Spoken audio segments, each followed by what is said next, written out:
Morning, Susquehanna Valley Church. My name is Mark Lewis, one of your supported missionaries. I serve with ReachGlobal Crisis Response. The last really 4 weeks have been significantly impactful for our team and our ReachGlobal staff in Europe. ReachGlobal is the mission of the Evangelical Free Church of America, which your church is a part of. Some of you may not know that, but we've had missionary presence in Europe for decades, and the noteworthy news item of late has been the invasion in Ukraine, and we've had missionaries in Ukraine with Reach Global since really just after the wall came down for about 30 years. We were able to evacuate our remaining missionary out of Kyiv on day 2. So we don't have any staff presently in the country, but we have our Reach Global Crisis Response staff is on the border in Poland. We have other Reach Global staff that's in city teams that are across Europe, and there's a lot of activity engaged with serving Ukrainian refugees.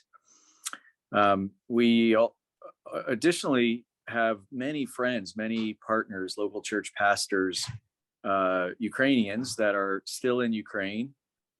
Others have been, part of the diaspora of people, part of the refugees, over 3 million now, that have been forced to flee the country.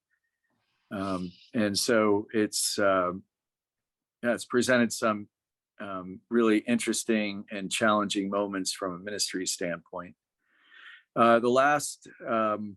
Largely the last 4 weeks, I've been working alongside our Reach Global staff and connecting with a variety of local church partners in the areas near the border. I've had the opportunity myself to be part of the 2 a.m. van ride to the border with our local church pastors and their team members, or the noontime run, or whatever time of day, being on the border, picking up families, helping them get back to the local church where church members and the community have come together to help with feeding and caring, housing, providing other types of needed supplies and such. And we've had some really significant opportunities to just engage families one-on-one. From being at the border, the last day that I was on the border in Poland, I was on the border at a crossing, waiting for about an hour, and just had this interesting experience of seeing family after family come through. Maybe a minute goes by, and then here's a single mom and 2 young kids, and then 30 seconds later, here's maybe an older woman and 2 or 3, probably her daughters, and then each one of them with 1 or 2 or 3 kids. Yeah. And then maybe 30 or 40 seconds later, here came across a young man. He actually got in our van. We gave him a ride. He was 16 years old, traveling by himself.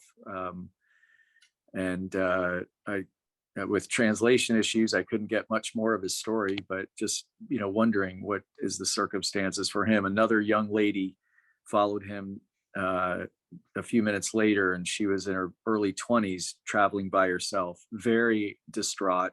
She got in our van, and she was just sobbing as a result. It was just impactful to see, you hear these numbers of 3+ million people being forced into refugee circumstances. There's millions more actually internally displaced within the country. But then you see the individuals, you see the faces, you see the tears of joy, relief, evident on people's faces just as they cross that line. You see tears of pain, of leaving people behind. The um, and then in others, there's just a blank stare, just trying to process where are they and what's next and what's ahead of them with so much uncertainty. Um, Mm. so all of those, large numbers and maybe abstract things in the news reports, they just become very personal. A large part of our ministry focus is in the area of trauma care. We really believe it's really healthy and helpful for people to be able to process their thoughts, their emotions. It's a huge part of helping people gain some measure of control and equilibrium when they can tell their story, be heard, and not be fixed, but just be listened to in a very caring and compassionate way. And we always offer to pray with people as we are able to hear their stories, and bring the spiritual dimension, actually gospel truth and hope Mm. into their reality through the context of prayer. Mm. Um, One of our staff members was debriefing a family yesterday. They were from Mariupol. They escaped in one of those convoys in the last days that maybe you heard about through a ceasefire time. They shared a video with us that showed their home. A shell had burst nearby and had sprayed the walls with shrapnel. All the windows were blown out. The roof, they could tell that there had been a fire connected with it. Their car was a charred ruin and just debris everywhere. Um, and they they could barely describe their experience. It was very harrowing for them to be in the city. To escape was even just incredible things that they saw along the way. Just intensely difficult um, circumstances. But they talked for 2 hours, just being able to process and share what they experienced. And it was an incredibly helpful moment. It's just a little vignette of the realities that people are facing. As we look at the broader context, we're seeing a number of different ways that we can engage in the future and even now presently with our partners that are still in the country. We've been helping to get some resources into their hands. There's one of our people we know, a local church pastor. Their area has been bombed and there's a lot of destruction around it, but they've been hosting about between 100 and 150 people in the basement of their church, acquiring supplies and having a safe place for people amidst the shelling and things. They've been able to arrange some transportation for folks the most critical need to help get them out of harm's way and into Lviv and even across the border. Mm. So there's some of that direct assistance, direct connection with those leaders that are courageously staying behind. Yeah. We have other relationships with other pastors that have, especially with young families that have left and are now ministering amongst the refugees as they're refugees themselves, but they're ministering amongst their fellow Ukrainians in Poland and Germany. So we're engaging with them. Mm-hmm. And we see of course, there's many refugees in Poland, and so we're working alongside a couple of local churches there. Mm-hmm. And those examples I mentioned. And then our ReachGlobal staff we have well over 100 ReachGlobal staff in 20 different cities, very active, incarnationally engaging with partners in all sorts of ministries. One of our staff members is helping to connect people that are coming from Ukraine with housing in Germany, and we have a similar story of that in France and in Budapest. Some of this team there is working with refugees that are being housed in a local, like a retreat center, providing care there, translation services. Mm. One of our former staff that was in the Ukraine with the language capability has been just refugees have just been coming across her path as she's been doing life in another city, and so she's taken on a ministry of drinking tea. It's a very cultural thing, welcoming thing, and so she always has a pot of water ready, and so she's had just a really revolving door of people at her kitchen table that have come in and had a warm cup of tea and maybe a small meal, but they've been engaged in relationship and in conversation and in care, and so Mark, I think there's a blog post. Is there a blog post about her experiences with that? there is. With Yep. people? Yeah, that's what I thought. Yep. I We've can, seen a lot of other really beautiful things happening as well. You know, the reality there's a vibrant church in Ukraine. It's small, but the evangelical church is vibrant. It's actually one of the largest missionary sending entities in Europe. So many people have from Ukraine are cross-cultural workers in other places. And one of the really beautiful things that I observed, this is posted on my Facebook as well. yeah. We visited a local church in Poland later in the afternoon on a Sunday. It was about 3 hours after the service ended. We just heard just lively music and singing coming from inside, and we thought, wow, is this another worship service? Or Yeah. and the pastor said, you know, worship ended, the service ended, and they shared a meal together, and then somebody picked up an instrument, and Yep. he said, you know, for the last 3 hours we've just been worshiping together, and Wow. in a multitude of languages. Yep.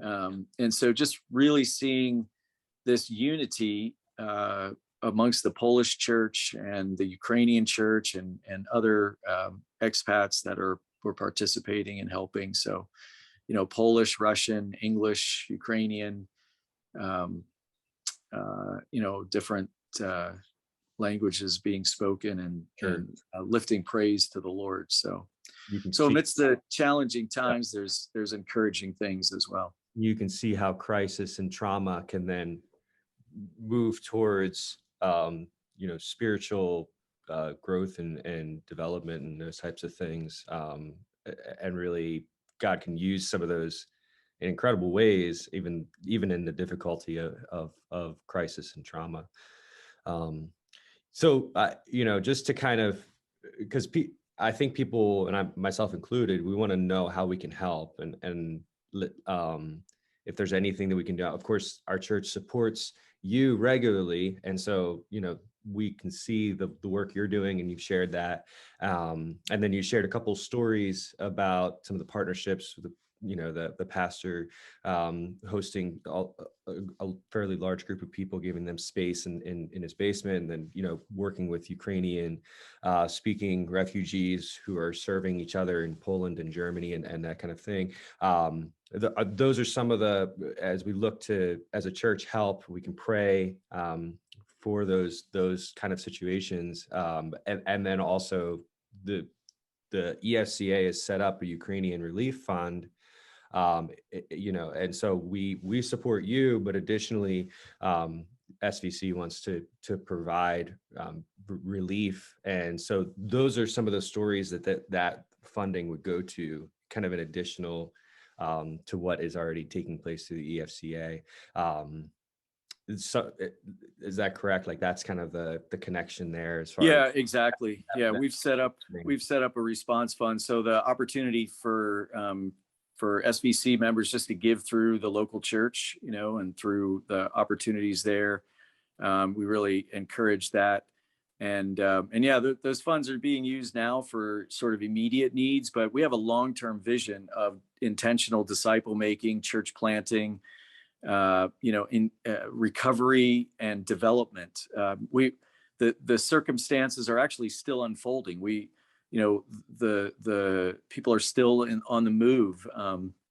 We don't actually know what the full extent of this event of these circumstances will look like in Ukraine and even across Europe. And so but we know that we'll be involved for the long term. That's always our vision as we engage, again, because our focus is on intentional disciple making and church planting. Yeah. that happens in the context of relationship, and that typically is not short term and drive by. Sure. It usually involves being willing to commit for the long term and walk alongside local churches and partners as they continue to navigate a really dynamic and challenging set of circumstances. So yeah, we encourage folks to engage in giving, and of course pray for the local church pastors in Ukraine. The plight of just millions and millions of displaced people, the trauma and experiences that they are seeing. I think of these moms and kids and young families, and it's just no way to grow up. It's no way to. It's not what we want. It's not what we can even imagine for our families. So being in prayer for those families, that they could just be protected and superintended by the Lord from maybe even the things that they would see or the things that would just be etched in their minds. Pray that I've shared this. I just have this burden. I would love it if every person who has been displaced from their home, who has experienced something in the context of this conflict, would have someone else to come alongside them, to allow them to be heard, to allow them to tell their story, to allow them to receive a word of prayer and encouragement. I don't know how that would happen. But that's a really big and bold prayer, and it maybe would be something that would happen over a long period of time. But that's a burden that I have. I think that's just a helpful healing thing. I would pray also for our team and the ReachGlobal staff in Europe and our partners. This wasn't really on anybody's ministry plan for 2022. So there's a lot of challenges that staff are facing. There's local church pastors, especially. I'm seeing just weariness and a commitment to continue on, but weariness in the process, and local church members are really giving of themselves sacrificially. Multiple families living in a small apartment is quite common. So but seeing really sacrificial. So praying for the body. In these countries, Poland especially. And another item I would say, people are saying, well, but what about, how can we get involved maybe personally or more directly? I would ask folks to consider praying, in two areas locally. One, who might be the stranger, the foreigner, the person that is lonely or isolated right here in our own context, in the Harrisburg region, perhaps. There might be somebody in your neighborhood that you just don't really know, and so kind of maybe exploring the ideas in the Bible of who is the stranger and who is my neighbor, and how are we to engage with people that are different than us or that we don't know well, and just pray, Lord, who would you have me come alongside in that regard? And secondly, the context of crisis, it can be the war in Ukraine and all the devastation that goes along with that, but it can also be something very personal, like a diagnosis or job loss or a death in the family. And those things are happening to people right around us, people we work with, people in our neighborhood, or people at the soccer field or wherever, and so stepping into, again, praying and asking, Lord, who do you want me to see that might need just that accompaniment, a listening ear, or just somebody to walk with them through a season.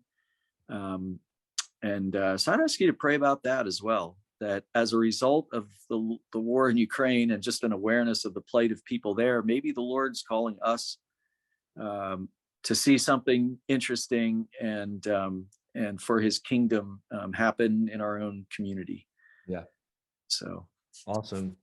Well, thank you, Mark. I realize that you probably have a lot of people to connect with, and I really appreciate you taking some time in the last day to connect with me and with people of SVC. And we're praying for you and for the partners and everyone that's impacted by the crisis there in Ukraine and Poland and the surrounding regions. So thank you for taking some time to connect and I think what I'll do is I'll probably take this conversation, what you've shared, and make it available. And then I'll take parts of it and include it on Sunday morning because we probably can't use the whole conversation and everything you've shared. But I'll take parts of that and then I'll make this available if that's okay with you.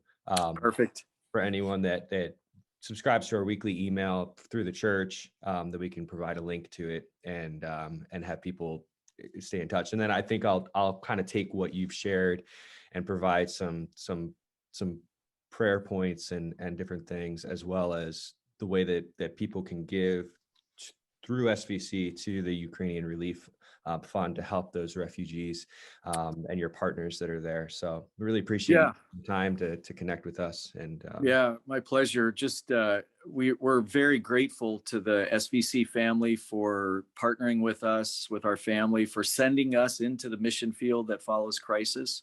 mhm. So we're grateful for that, and then we can there be links as well. Maybe you can hook up if people want to get more information. We're posting updates on Facebook and Instagram and such, and Sure. so All right. Well, thank you, Mark. And yeah, thanks for yeah, taking the time and connecting. I hope to talk with you soon and stay in touch. yeah, blessings. Yeah. All right. Have a good day.